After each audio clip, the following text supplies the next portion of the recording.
आप सभी को मेरा जोहार। मैं छत्तीसगढ़ प्रदेश से छत्तीसगढ़ का मुख्यमंत्री विष्णुदेव साय आज आप लोगों के बीच में आया हूँ। यहाँ के हमारे देवतुल्य कार्यकर्ता बंधुओं को नमन करने के लिए आया हूँ।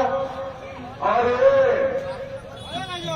पश्चिम बंगाल की भूमि, ये झारग्राम की ये भूमि वीर सपूतों की भूमि है, विद्वानों की भूमि है, प्रबुद्धजनों की भूमि है।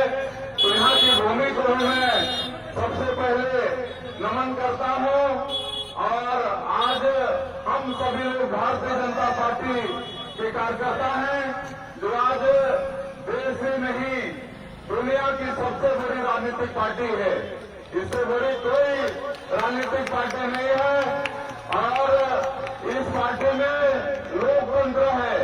इसमें एक छोटा कार्यकर्ता भी अपने परिश्रम से, अपने निष्ठा से बड़े बड़े पदों पर जा सकता है। आज मैं ही गांव का एक छोटा सा किसान का पुत्र हूँ, लेकिन भारतीय जनता पार्टी मुझे 4 बार सांसद, 3 बार विधायक, 3 बार प्रदेश का अध्यक्ष और आज छत्तीसगढ़ प्रदेश का मुख्यमंत्री का दायित्व सौंपा है। ऐसा भारतीय जनता पार्टी में ही संभव है। आज हमारे देश के प्रधानमंत्री एक चाय बेचने वाले के बेटा हैं और लोकतांत्रिक ढंग से हमारे भारतीय जनता पार्टी में 3 के 3 साल में चुनाव होता है। ऐसा कोई दूसरी पार्टी में नहीं होता है। दूसरी पार्टी में परिवारवाद चलता है। तो ये हम लोग के सौभाग्य है कि इस पार्टी में नीति भी है और नियत भी है। और आज हमारे देश के प्रधानमंत्री का नारा है सबका साथ, सबका विकास, सबका विश्वास और सबका प्रयास। आज 12 साल हो गया आदरणीय नरेंद्र मोदी जी को आप सब लोग देख रहे हैं कि सबके लिए काम कर रहे हैं। गांव, गरीब, किसान, मजदूर सबके लिए काम कर रहे हैं।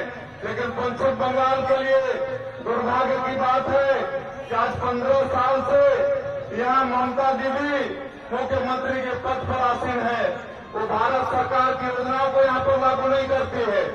गरीबों के लिए हमारे माननीय प्रधानमंत्री जी प्रधानमंत्री आवास भेजते हैं, लेकिन उसका लाभ यहाँ किसी गरीब को नहीं मिलता है। घर घर पानी पहुंचाने का काम हमारे माननीय प्रधानमंत्री जी करते हैं, वो पानी यहाँ पर नहीं पहुंचता है। किसानों को सम्मान निधि 6,000 रुपया देते हैं, तो 6,000 भी यहाँ पहुंचता नहीं है। 15 साल से न यहाँ पर किसी को रोजगार मिला है, न किसी को कोई यहाँ पर रोजी धंधा स्थापित हुआ है। खाली क्या हुआ है, यहाँ की महिलाओं को 1,500 रुपया महीना और युवाओं को 1,500 रुपया महीना, वो भी नहीं मिल रहा है।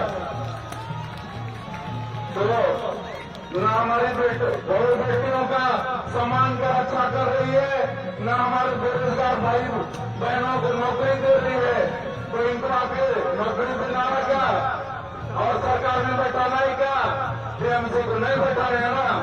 तो अवसर है आप लोगों के पास, आपके एक वोट से आने वाला 23 अप्रैल को वोट देके उनको जिताइए। और मैं भी जनजातीय समाज से हूँ। मुझे मालूम हुआ है कि इस जिला में 2 विधानसभा सीट आदिवासियों का है और आदिवासी लोग भी काफी संख्या में है। मैं बताना चाहता हूं कि भारतीय जनता पार्टी की सरकार में जितना मान और सम्मान आदिवासियों का हुआ है उतना कभी नहीं हुआ। कांग्रेस पार्टी खाली वोट बैंक के रूप में हमारे आदिवासी भाइयों की का इस्तेमाल की है। और ये जो टीएमसी है, ये टीएमसी भी कांग्रेस से कोई अलग नहीं है। कांग्रेस का ही एक तरह से निकला हुआ ये टीएमसी है, जो आदिवासियों के साथ लगातार यहाँ पर अत्याचार हुआ है। संदेश खाली का जो प्रकरण देख सकते हैं, यूनिवर्सिटी में जो हमारी बेटी के साथ अत्याचार हुआ, ये सबको आप लोग देख रहे थे। सब अत्याचार को अगर इस बांग्लादेश पश्चिम बंगाल में मिटाना है तो ये टीएमसी की दादागिरी वाली सरकार को हटाना पड़ेगा। आज भारतीय जनता पार्टी की सरकार लाना पड़ेगा। आज भारतीय जनता पार्टी हमारे आदिवासियों के विकास के लिए अलग से भारत जनजाति कल्याण मंत्रालय का गठन की है। आज पीएम जनमन योजना, भरतिया ग्राम उत्कर्ष योजना आदिवासियों के लिए हमारे प्रधानमंत्री जी ने निकाला है, लेकिन उसका कोई लाभ यहाँ पर नहीं मिल रहा है। केंद्र सरकार का कोई बंगाल में, पश्चिम बंगाल में नहीं मिल रहा है। हम तो सुनते थे कि ममता बनर्जी यहाँ पर लोगों के साथ में अन्याय कर रही है, और हम लोग बिहार के साथ सुनते थे कि यहाँ पर जंगल राज चल रहा है। लेकिन हम कल से यहाँ पर आए हैं पश्चिम बंगाल में, कलकत्ता में, तो बहुत से लोगों से मिल रहे हैं, बता रहे हो तो लालू का जंगल राज को भी पीछे छोड़ दे रहा है। टीएमसी की जो यहाँ पर सरकार है, ममता बनर्जी की 15 वर्षों तक लालू राज को भी पीछे छोड़ दी है। इसलिए बंधुओं, आप सब लोगों के हाथ में आपके वोट में अवसर है। इस कुशासन वाली टीएमसी की सरकार, ममता की सरकार को उखाड़ के फेंकना है। आने वाले 23 तारीख को आप सब लोगों को अपना बहुमूल्य वोट कमल छाप में देना है। कोई भी वर्ग, किसी भी वर्ग को ममता ने नहीं छोड़ा है। यहाँ पर आपके जो कर्मचारी हैं, हर प्रदेश में उनको 7वां वेतनमान मिल रहा है, लेकिन पश्चिम बंगाल में आज भी उनको 5वां वेतनमान मिल रहा है। 2 वेतनमान पीछे। आज उनसे भी हम आह्वान करना चाहेंगे कि उनका भी आशीर्वाद भारतीय जनता पार्टी को मिले। और आप सबको मालूम है कि हमारे देश के आदरणीय गृह मंत्री अमित शाह जी वादा कर चुके हैं कि सरकार यहाँ पर बनेगी भारतीय जनता पार्टी की, तो 45 दिन के अंदर सरकारी कर्मचारियों के लिए 7वां वेतनमान लागू हो जाएगा। 45 दिन के अंदर में 7वां वेतनमान लागू हो जाएगा। इसलिए उनसे भी निवेदन करना हम चाहेंगे। और हमारे एसटी, एससी, हमारे बेरोजगार जो युवा भाई बहनों से भी आह्वान करना चाहेंगे कि खाली 1500 में आप लोगों को ठगाना नहीं है।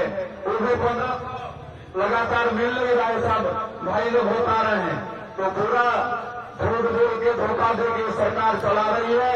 आप सबसे हमारा निवेदन है कि आने वाले 23 तारीख को आप सब प्रबुद्ध कार्यकर्ता, जो कार्यकर्ता यहाँ पर आए हैं, अभी समय कम है, आप सब लोग अपने अपने क्षेत्र में, अपने गांव में, अपने मतदान केंद्र में एक एक घर जाइए, एक एक मतदाता से संपर्क करिए और आने वाला 23 तारीख को कमल छाप में उनसे वोट मांगिए। और इस प्रशासन वाली टीएमसी की सरकार को इस बार उखाड़ के फेंकना है। यहाँ भी टीएमसी की सरकार बनाना है। तो आप सब लोग तैयार है ना? तैयार है? एक बार हाथ उठा के बताइए, तैयार है? चलिए, बहुत बहुत धन्यवाद।